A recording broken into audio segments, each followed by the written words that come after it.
Welcome to our channel where we create easy to understand tutorials designed to help you with various things. Whether you are looking to enhance your project management skills, learn something on online game or optimize your use of social media apps, we have got covered. Our simple step-by-step guides and practical tips makes learning accessible and enjoyable for everyone.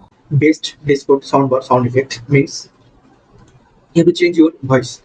You can do this by using a voice changer apps. So for this you have to go first on Google, then search for Hippo voice changer, go their official page and download from here. Then install it on your PC or laptop. Then go for Discord. Then go here settings.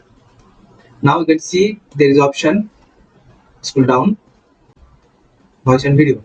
Then click here and set this for Hippo voice virtual audio input. Click here and now go here.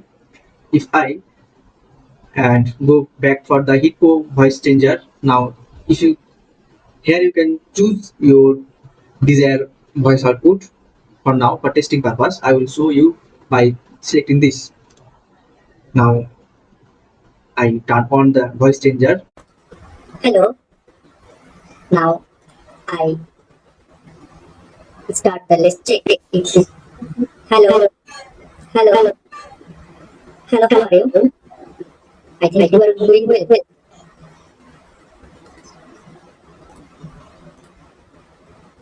So you see that the voice changer is working. By doing this simple step, you can set up a best soundbar effect on your Discord apps. Thank you.